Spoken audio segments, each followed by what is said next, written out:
Je fais cette petite vidéo pédagogique pour un point de raisonnement qui est intéressant et qui peut s'adapter à plein de situations.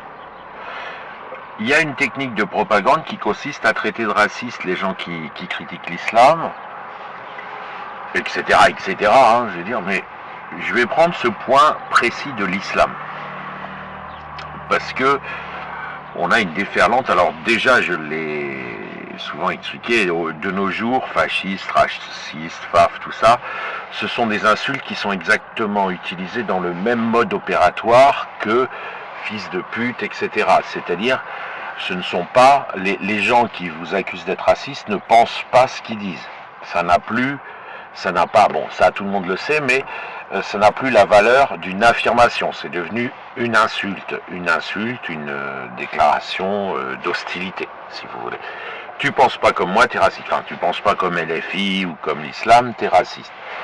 Donc, je vais pas traiter ça c'est connu.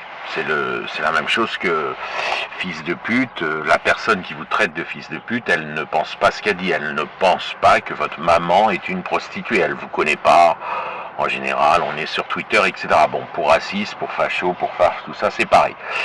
Par contre, je voudrais insister sur un point de contenu logique. Donc je rappelle que l'islam menace de brûler vif éternellement après le passage sur terre les gens qui s'y soumettent pas.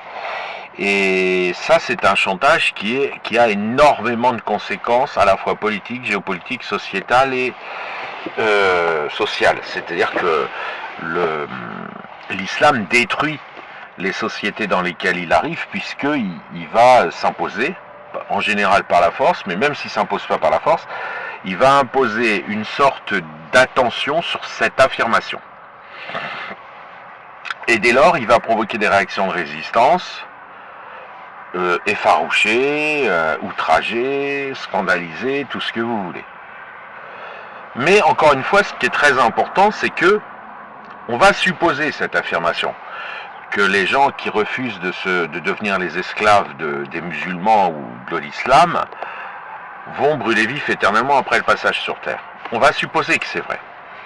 Mais dans ce cas-là, si vous voulez, du point de vue islamique, c'est pour nous aider. Ils veulent nous forcer à nous convertir pour nous aider, pour nous sauver, pour qu'on puisse nous aussi aller au paradis, et qu'on n'aille pas brûler vif éternellement. D'accord ? Sachant que l'islam est la seule religion qui fait du chantage, c'est un crime contre l'humanité de ce point de vue, qu'il soit vrai ou qu'il soit faux. Mais là, je traite l'hypothèse qu'il est vrai. Donc, sous cette hypothèse, le musulman va utiliser tout moyen à sa disposition, sans aucune limite morale, pour vous forcer. Donc, en général, il tue les mécréants. En Occident, c'est plus difficile pour lui, bon, voilà, c'est compliqué. Mais il utilise tout moyen, il va rencontrer une résistance qui va le dénoncer.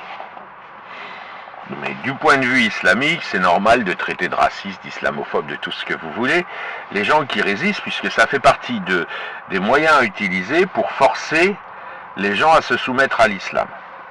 Et parfois ils disent, mais tout le monde a compris que c'est du blabla, ils disent ah non vous êtes libre, etc. Mais c'est du blabla, ça c'est quand ils sont très minoritaires et qu'on leur dit on veut pas de votre dawa, restez chez vous, et là ils disent vous êtes islamophobe, vous voulez pas nanani, vous voulez pas de hijab dans les rues, tout ça. Le hijab c'est comme une croix gammée, hein, c'est-à-dire que ça fait la publicité de l'islam, de la même manière qu'une croix gammée fait la publicité du nazisme. Donc dans le cas où cette affirmation elle est vraie, à savoir que les gens qui ne se soumettent pas à l'islam, qui est affirmé, hein, c'est seuls les musulmans affirment ça, seraient brûlés vifs pour une éternité, enfin, et en étant maintenus réveillés, le Coran dit que leur peau sera changée, parce qu'évidemment leur peau va fondre dans les flammes, et il dit qu'ils seront maintenus réveillés. Voilà. Maintenant, supposons que maintenant on va prendre l'autre cas, supposons que cette affirmation soit fausse. Dans ce cas-là, et les musulmans sont d'accord pour le reconnaître, c'est donc ça qui est intéressant, parce qu'ils ne peuvent que l'avouer, dans ce cas-là, l'islam est un crime contre l'humanité et doit être combattu avec le plus possible de moyens.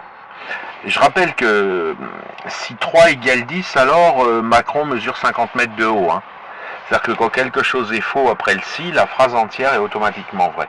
Si l'islam est faux, déjà les musulmans ils sont automatiquement d'accord. Il n'y a pas de possibilité que vous mettiez que l'islam soit faux et qu'il ne faille pas que si l'islam est faux, du point de vue du musulman qui affirme que l'islam est vrai, toute phrase qui commence par si l'islam est faux, alors vous n'avez même pas besoin de lire ce qu'il y a après le alors, le tout est automatiquement vrai.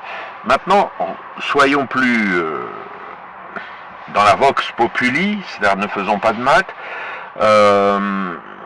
Si l'islam est faux, un truc qui arrive en vous disant, qui arrive et qui dit aux enfants attention, tu vas être brûlé vif éternellement après le passage sur terre, il est bien évident que même sans faire de raisonnement logique, un musulman est d'accord pour reconnaître, et il se trouve que j'ai étudié cette question puisqu'elle était importante, il est d'accord pour reconnaître que effectivement une société ne peut pas accepter l'islam sous l'hypothèse où il serait faux. C'est-à-dire, sous l'hypothèse où il serait faux, le musulman lui-même admet que c'est une monstruosité, un crime contre l'humanité, et que ce qui ferait que l'islam doit être obéi, c'est parce qu'il est vrai. Ce n'est pas l'inverse. Ok ? Si l'islam est faux, le musulman sera le premier à dire oui, non, effectivement, on va empêcher les gens de dire à leurs enfants qui brûlent vifs éternellement après le passage sur terre, parce que ça change complètement, mais complètement, la façon dont vous allez vous construire. Voilà, donc c'est important de le dire. Et je dirais qu'aujourd'hui on est assez gentil avec l'islam, très mou, enfin l'Occident est très mou et puis il a très peur parce que l'islam exécute tous les gens qui le critiquent. Donc vous ne pouvez pas faire vivre la critique de l'islam autrement qu'anonymement sur internet, c'est assez bon, voilà.